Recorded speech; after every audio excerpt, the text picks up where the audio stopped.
My name's Jacob. I'm currently working in IT for Balance Staffing. We're a staffing company, recruit members for a lot of like industrial positions out in California and Texas. Very Oh, nice. nice. That's a wide range. Thank you for joining us. Yen, how about you? Hi, my name is Yen Tran. I'm with the Stanislaus County Office of Education. I'm the Information Systems Administrator / web developer here. Awesome. Happy to have you. Dory. Hi, I'm Dory Jones. I do the PR for Bay Valley Tech. Thank you. Are we waiting for Phil today or no? Yeah, I expected he was on the computer a minute ago, so he should Okay. be joining. Okay, sounds good. Guillermo. Guillermo, can you introduce yourself? Hello, I'm a student at Bay Valley Tech and a recent graduate from CSU Stanislaus. I'm looking for opportunities in networking and getting into the IT web development career And you are dressed to make an impression today. path. Happy to have you. Thank you. And Mr. McDermott joined just in time. Can you introduce yourself? Sure, yeah, this is Brian McDermott. I am an advanced communications consultant with Team SOS. Been at it for about 30 years. I'm also on the board of directors for the Modesto Chamber of Council and working with the ambassador and welcome teams. Thank you, Mr. Do-It-All. And Miss Felicia, can you introduce yourself? Hello, I'm Felicia Lopez. I am the events coordinator here at the Modesto Chamber of Commerce. And you're literally there today. I can always tell instantly. You can tell when I'm in office. Absolutely. Okay, Dory, I think we'll go ahead and start and give Phil a chance to chime in at some point after Eric's done presenting, if that's okay. Okay, sounds good. Okay, Felicia, if you'd like to start recording, I'll let you rock that one. And Eric, why don't you go ahead and introduce yourself and then you can take over. All right, so I'm Eric Vaughn. I'm with 111 Web Design, and man, we got a bunch of IT professionals on here. If you guys are expecting a super technical presentation, I am surely going to disappoint you. So I am a marketing professional. So less tech, more marketing. So let's go ahead and get started here. I'm going to share my screen. Let's see. Hang on. While he's working to share his screen, Hamid, would you like to introduce yourself? Let's see what's on my showing. Are you guys seeing the slide? No. He said he cannot hear anything. What's that? The gentleman that just joined and then disconnected. I think he's probably trying to reconnect. Yeah, okay. We cannot see your screen yet. Does that look like it's enabled properly, Felicia? The screen sharing? Oh, I see it. Mhm. Yeah. Oh, it failed to share.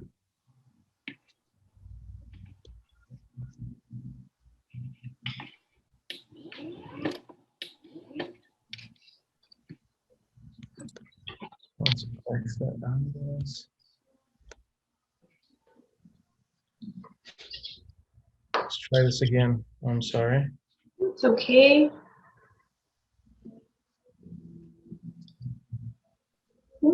Yep, there we go. All right. So which screen are you guys seeing? It's currently blank, white. Oh, it's sharing a whiteboard, At least it's not blue. right? Mm-hmm.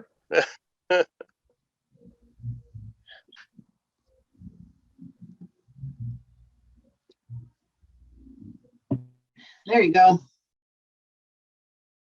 All right. Here we go. Okay, you guys are seeing which screen? You had your graphics a moment ago. Now it's black with good afternoon. So I think we're seeing your. Oh, yeah, okay. Yeah, you're seeing my notes. So let's get that swapped out here.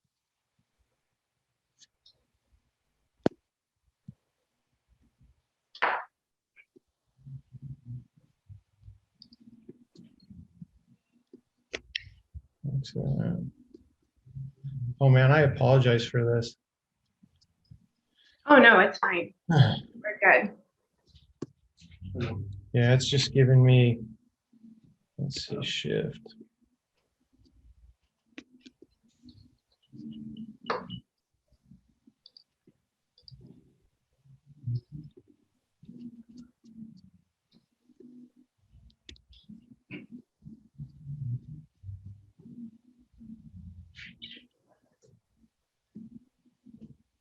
I wish I could see what you guys are seeing. You see your slide deck right now and your notes in a white box below it. Mhm. Oh, so you're seeing that one? Okay. So that is not the one that I want. And Keynote's not going to play nice with me here.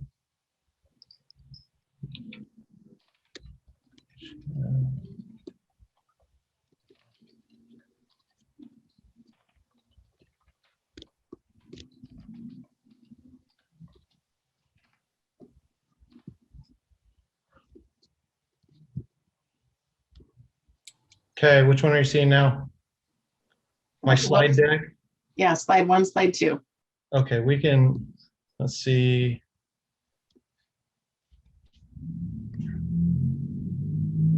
Let's see if I can swap this over here.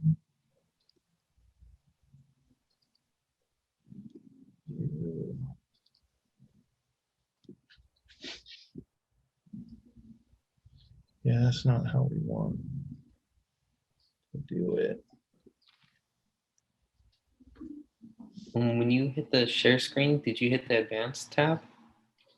No, And they should give you more options, I believe. let's try that. Share screen.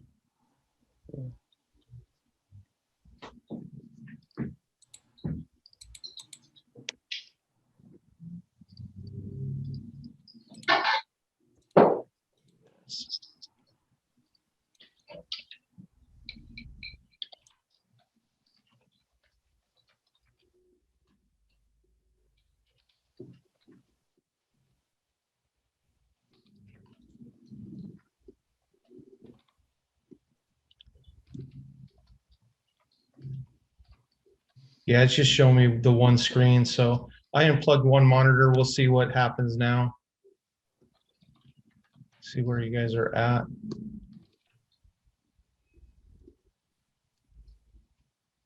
And the slide deck. Yeah. So you guys are seeing, right? Mhm. Okay, let's do this. You did it. All right, so. All right, we'll go this way. We'll work on a blind.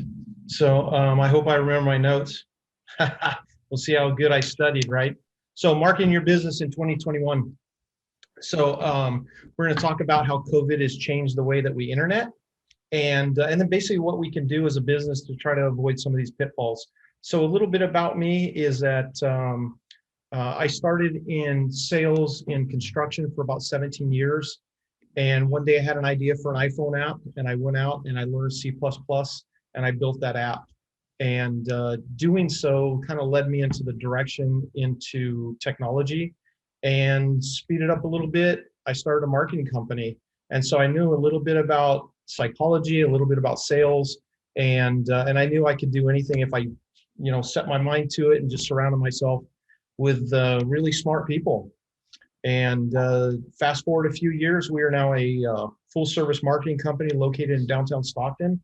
And we just continue to grow each and every year. And our clients are mostly around the Central Valley, but we have clients all over the United States. And about 95% of our business is by referral only. So we're going to talk about streaming services are seeing a huge growth. And Disney is about 4 years ahead of schedule of their own projections. And 66%, the membership has grown for Peloton, which is the bike that connects to the internet.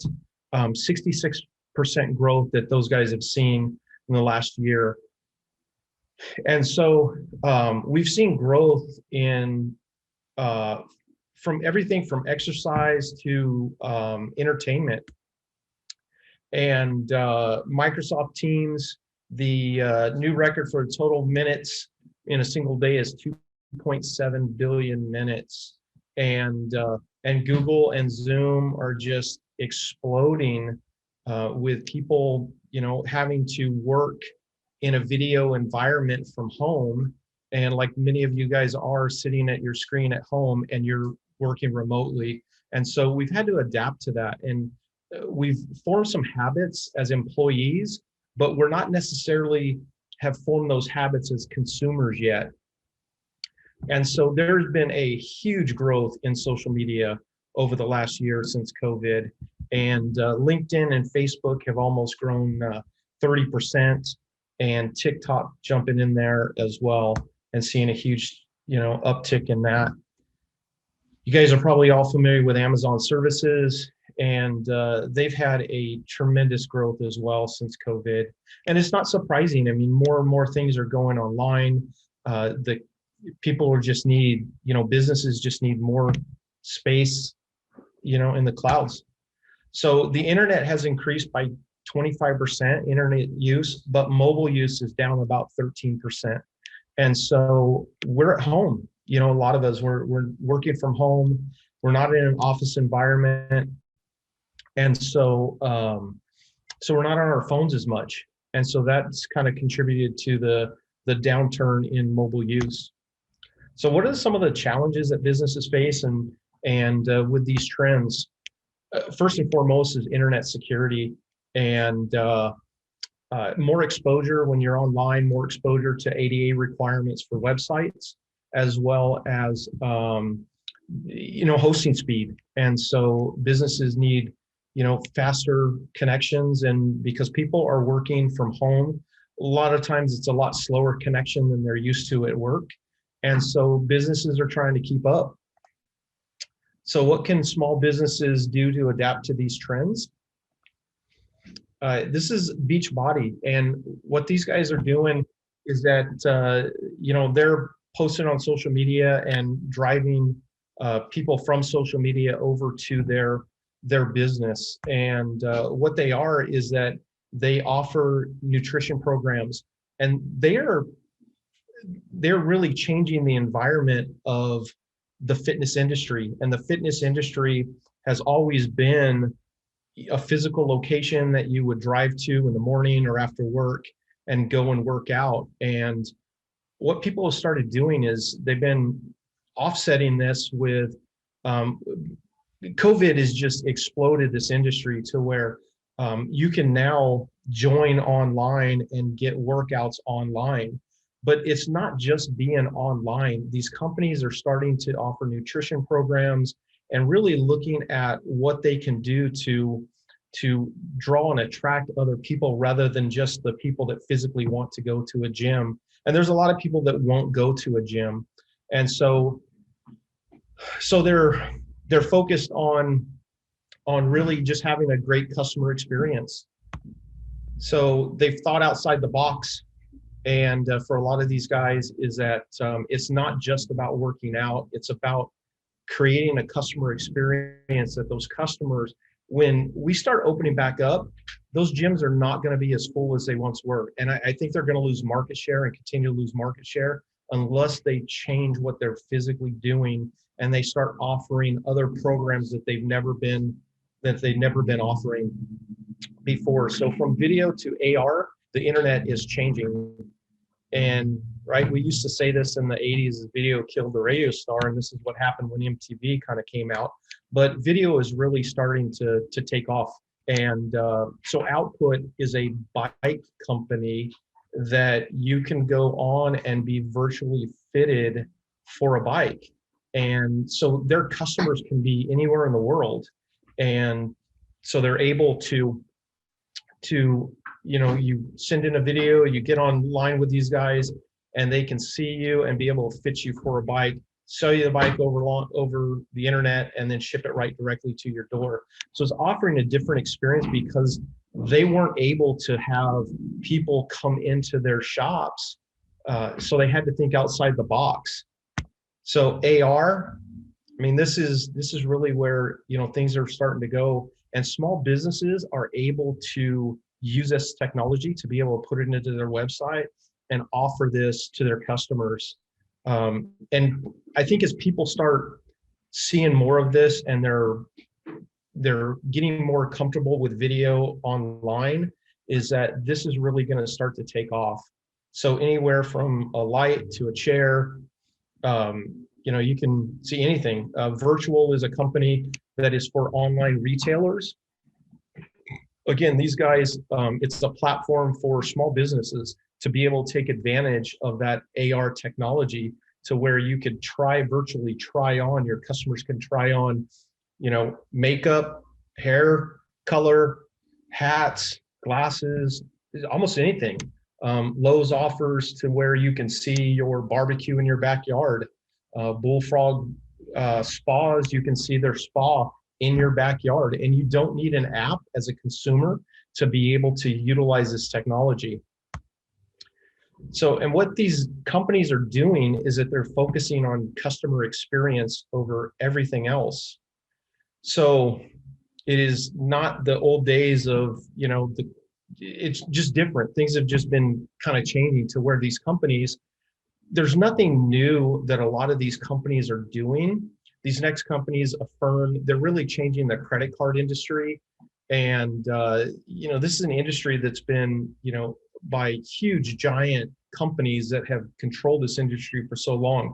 Small businesses now can be able to take advantage of adding Affirm to their website. And so it really is focused around the consumer, and it's changing the relationship between the customer and the credit card companies. So Chime is another one. They're not really doing anything different, other than what they're showing is that they offer a different experience than the banking industry, and then your typical Wells Fargo and your Bank of America's. And they're not offering anything different. They're just focused, really, their marketing is focused really on customer experience, plain and simple. Same with Carvana. These guys can do a 360 photography. They have a rotating base. We actually do this for some customers as well, not as this large of a scale. Although we've talked to a couple of customers about doing this on this size of a scale, is that you can take and show your product in 3 dimensions. So Carvana's doing that, is that they're offering that experience for a customer, and consumers are starting to shift over and get comfortable with buying a car online and not physically seeing that car until it shows up in their doorstep. And it's hard for me to wrap my head around it sometimes, but this is the way things are starting to change, and people are becoming more and more comfortable with this, and to the point that, I mean, they're going to spend $20,000, $30,000, $40,000 on a car and be super comfortable doing it, and not even seeing the vehicle before it hits their door. So existing customers, we tell this to our clients all the time, that they cost less and are more profitable. So customers that, wow, you know what? I don't even remember my notes on this. This was a bunch of statistics that I had that I couldn't even, you know, off my head, I couldn't even tell you. So, but, oh, this one I do remember is that, you know, consumers, unless you're George Costanza, most customers are not focused around price. You're not going to lose a customer over price. You usually lose them over service more than anything else. And so, so businesses just need to focus on the experience that they have with their consumer and spend the time. So how do you reach more customers? Email marketing is one, and it's not dead. I mean, some people say that email marketing is absolutely dead, and it is not. So the open rates are anywhere from 15 to 25%, and the click rates average around 2%. So what's kind of resurrected email marketing is that we can do GIFs within an email and be able to capture someone's attention when it's sitting there in their inbox they don't necessarily have to open that email. They can see it, they can read it, they can look at it without even opening that email. And so, but then the click rate is going to be about 2% whenever people open it. About a quarter of them will open it, and then 2% of them are going to actually click on the offers that you have. And social media is another way to gain customers. And this is where a lot of communication with customers, where they want to, some of their goals whenever they start social media campaigns, they want their customers to actually like more posts, share more posts, communicate with the brand, talk online. People aren't there for that, and that people are not there to socialize. What they're really there for is to learn about your product or service and stay up to date on company news. That's the vast majority of people that are online on social media. This is what they want to do whenever they're online. And so we talk about engagement rates. It's the percentage that people are watching your videos and liking and sharing, commenting on your social media posts. It's 2%. Just think about this. The industry average for social media engagement is 2%.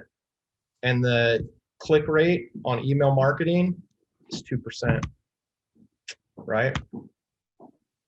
It's pretty mind-blowing. So these are obviously different demographics, different people, but the psychology is still the same. It's still about 2% of people are actually going to do what you really want them to do in marketing. Everybody else is just, so email marketing is the same as social media marketing. There's no difference in it other than the demographics and the customer.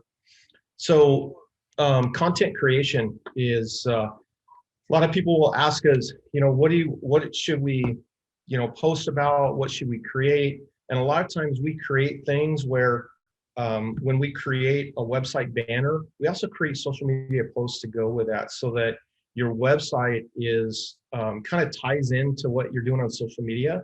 And the thing that most people and businesses, small businesses, don't understand is that social media drives website traffic.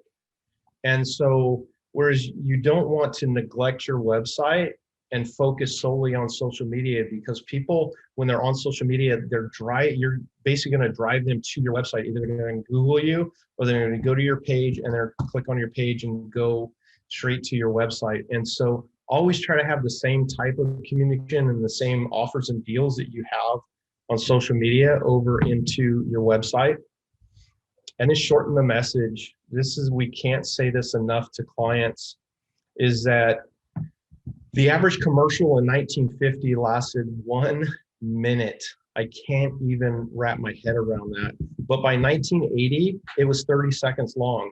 And then Hulu right now, in 1 minute, they'll run 4 ads. And Coca-Cola has been running about 15-second ads for a long time.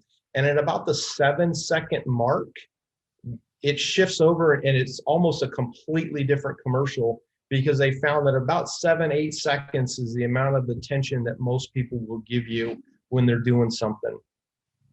So Google estimates that the average visitor decides whether or not they stay on your website 12 seconds from the click, which means that when you're on Google and you type in IT companies in Modesto and a list of companies show up, right when somebody clicks on that, you have 12 seconds in order for them to decide whether or not they're going to stay on your website, whether or not they're going to buy something from you, spend more time on that website. So it doesn't have a lot of time for businesses to really capture attention. So the industry standard for a website to load is under 5 seconds. Just do the math, it's pretty easy. It leaves you about 7 seconds in order for customers to find on a business website what you're actually looking for. So websites need to have focus. So this guy in Atlanta, nobody's going to read all of this. And so about the only person that's going to read it is his mom. And unless his mom is his biggest customer, her opinion really doesn't matter. And so your websites, your marketing just really need to have focus, because consumers are changing. And the more that they're online, the more that COVID has pushed people to be online and kind of they're forcing that issue, is the less attention somebody's going to give you. And so SEO can have a large impact on your business. So keep this in mind, that if you're ranked number 10 on Google and you're at the bottom of the page and your competitor ranked at number 2, he's getting 4 times the amount of traffic as you are, and you're on that same first page. Yet the guy that's ranked number 1 gets 14 times the amount of traffic as the guy that's on the bottom of that same page. So SEO is not for quick sales, or it is a long-term investment for successful or growing companies. So increased time online also increases exposure for companies. And so when we talk about exposure to companies, we're talking about ADA regulations. And so since I believe it was in the 90s, there's an ADA regulations that came out that also included the internet, and websites need to be ADA compliant. Most websites are not ADA compliant, yet we've seen an uptick of businesses that are getting demand letters from attorneys looking for a quick payday. And so this is something that some businesses, small businesses, just need to kind of get their head around and understand that their website needs to be ADA compliant.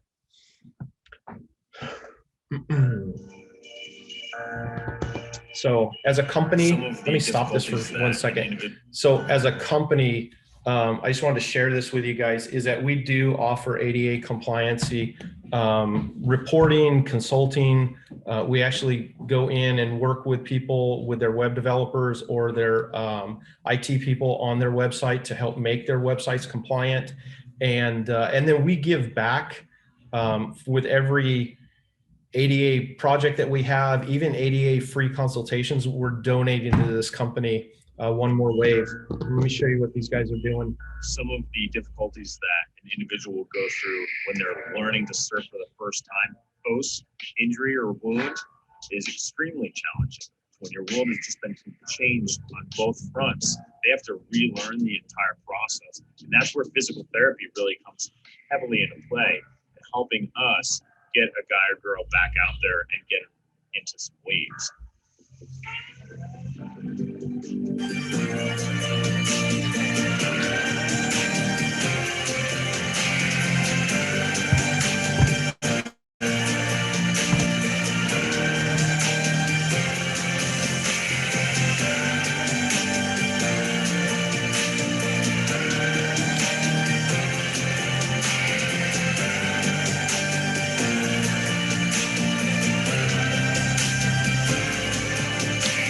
So we don't need to go through the entire video, but that is a company that we help, that we donate money to. We love these guys, and what they're doing is just absolutely awesome.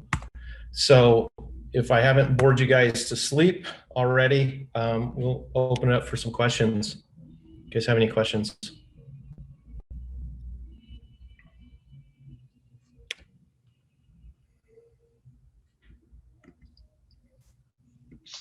I don't have any questions, but I can tell you guys that I've worked with Eric for a long time, not just with, this is Brian, by the way, from Team SOS and Modesto Board of Directors. I've worked with Eric both in being in a local B2B group, and also he supports a few of my customers, one of which he took from selling all of his products through catalogs to selling his products online.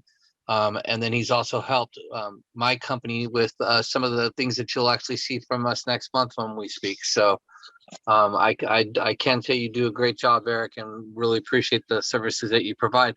I do want to ask one question once again. On the SEO scores,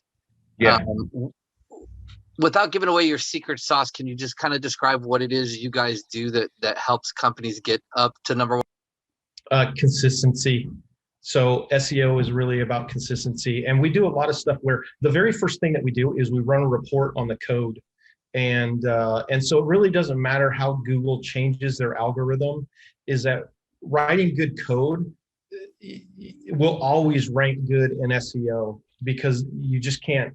I mean, that's what Google's trying to get from people, is just writing good code, and for the most part. So we run a report and we look at all of the code that's there, and then we start fixing those issues. And a lot of times what we fix on SEO is also helping a website become more and more ADA compliant. So those two things just kind of go hand in hand. And then it's just a matter of just consistency, is that there's about 200 points in that algorithm. And so there's a lot that can be done. And half of those are about popularity, and the other half is about just how, when somebody types in IT company, Modesto, California, everything on that page, and web and SEO is per page and not per website, but how much of that information on that page really points towards IT companies in Modesto. And that's really what it's looking for. So that's half of the algorithm. And then the other half is about popularity. Popularity can be how many people actually go to the website, how long they stay on the website. If they bounce off of that website, it's going to give you a negative, some just negative marks on SEO, how popular you are on social media. All of those factors factor in. So a lot of it is just consistency and Cool. setting a plan and just kind of sticking with the plan. Cool. Thanks, Eric. One other thing, Yeah, absolutely. one other thing I know, I don't see Trish, I don't see Philip on, so I know this is important to him and the people on the call, is that the real purpose and goal of these monthly meetings is that we connect technology companies and local companies with the students who are graduating from some of the local universities and business colleges in the area. Yeah, so could you, for the benefit of some of the students that are on the phone call today, could you kind of describe maybe from your perspective in the marketing and social media business, what if there was someone that was interested to come work for you one day, what are some of the things and certifications and things they should work on that would make them desirable to you? Well, I mean, we're primarily a marketing company, and so but we are web developers as well. And so any type of certification for HTML, CSS, Java, those things are super important for us. And then when we're talking social media, it's the Blueprint certification from Facebook is highly desirable in that industry. So those would be some types of certifications. And then if you want to get more into SEO or Google Ads, is getting certified through Google is another thing that students should be looking at, is to walk in the door with certifications that they're not going to get in school. So it shows somebody that you're focused. It shows somebody that you're really dedicated to what you're trying to learn, basically. So, and it's helpful whenever you come into the workforce is to have those types of certifications. You can get certified through Bing. You can get certified through Google in a number of different things. Cool. Yeah. So, and then I would say the last thing is maybe if you could just drop a few of those certs that you just mentioned into the chat for the group. I think I think they record this. Yeah, they are recording it. So that would also be helpful. Trish, anything else you think? Well, I was going to add the students that are on here. I don't know whether or not they've gone through college programs, but they're at Bay Valley Tech learning code and getting some of these certifications through there. We had a couple that didn't have Jens on here. I'm not sure if Jens with Bay Valley Tech. I know Guillermo is. So you can give us an idea, Guillermo, if you like, of what you're focused on at Bay Valley Tech at this time. Hello. So right now I'm just focused on creating a nice foundation of technology and web development and how it can be used for business to help solve their business problems and reach the needs of the customers. And are you able to gather all those types of certifications through Bay Valley Tech? It's not really certifications, it's more just building the experience and problem solving and creating projects in a portfolio of the technologies that we learned at Bay Valley Tech. Awesome. Any thoughts or questions from anyone else? I got a real quick one. I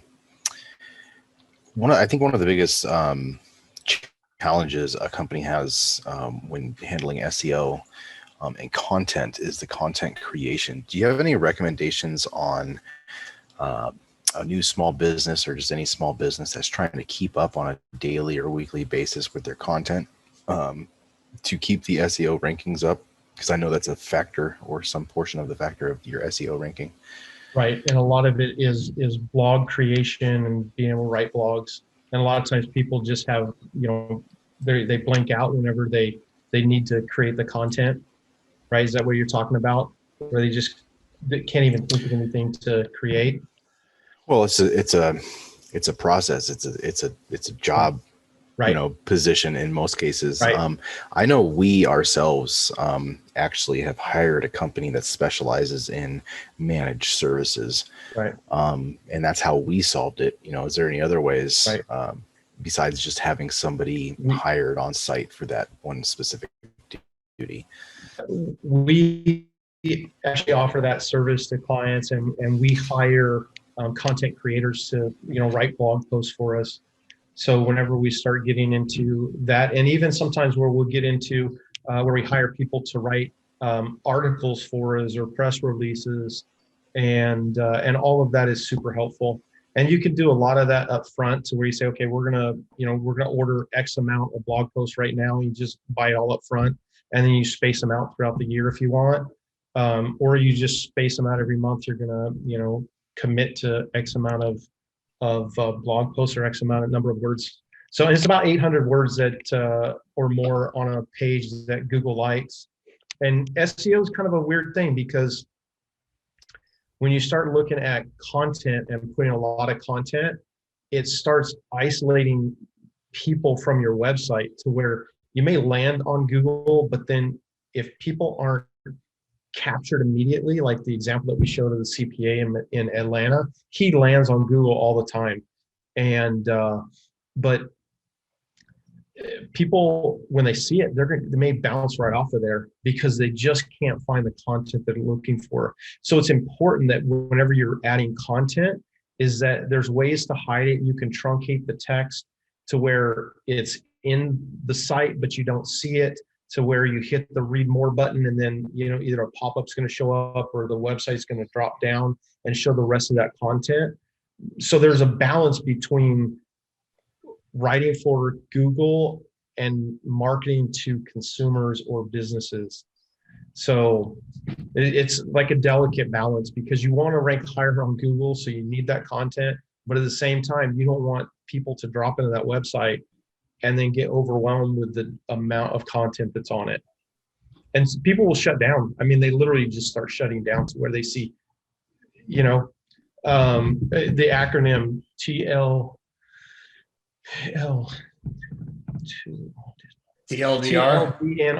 right? Too long, did not read. And that was something that came out from millennials, to where they're typing that TLDNR, and people are going, what the heck is that, right? In my generation and above, and it's too long, they did not read it. And so and the more people I think are online, and COVID's forcing this, right, to where we're online more and more. The internet use is going up, and so the more that we're online, the less that we're going to accept a lot of content onto a page. So, but hire a content writer. That's usually the best thing to do. So, or hire a marketing company that has content writers, or that hire content writers on a regular basis. Yep.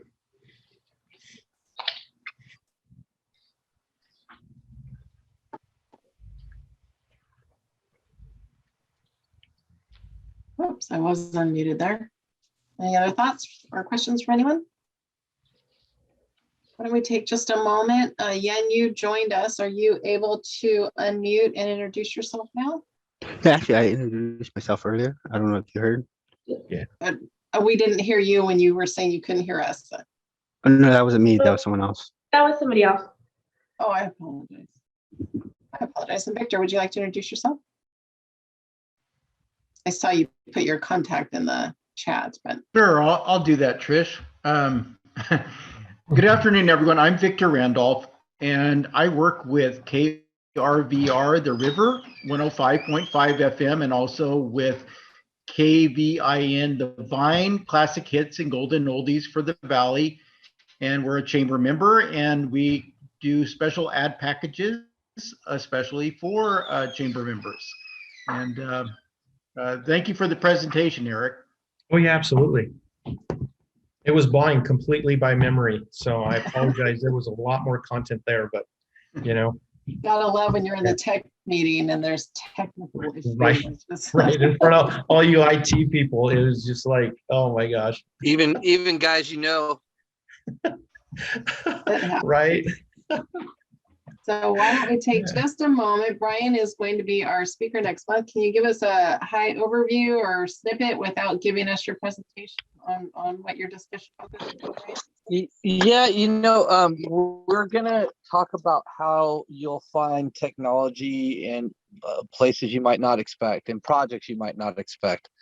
Kind of like Eric is saying, more and more the things that my company is doing, and the candidates we're looking for employment, which this is a little bit about as well, is centered around technology, and custom technology, I should more say. It's not just, can you do this using Cisco, Meraki, HP, whatever solution, but can you do it and put it in an enclosure that protects it from the salt air? Or can you do it and make it so that I can just take the phone off the hook and it automatically tells dispatch which lifeguard tower is reporting a rescue? So that's kind of what we're going to be talking about. Some of the custom solutions that we've been involved in, how sometimes even construction is involved now in our technology and business, because we actually have to create these solutions and weld and find the metals and woods and materials to do it with. So it's not just technology, it's more. And then we're going to talk a little bit about the employment aspect of it. We'll provide information to the people on the call that might be looking for a job as an engineer, a project manager, or in sales. Thank you, sir. All right, any other thoughts before we kind of wrap up? Well, I will just say thank you all for joining us today. It was a great group to get together and kind of explore a different avenue through our Tech Connect program here. This is a monthly meeting, and we look forward to suggestions you might have for future speakers. We have the next couple that we're working on following Brian, and really like to keep a variety of topic avenues going along this path, just to keep information sharing and bridge building intact. So thank you for that. Thank you for your time today, Eric, and I look forward to seeing you all again next month. Please invite your friends. Absolutely. Thank you guys. Thanks, everybody. Have a great day. Thank you, everybody. Yeah.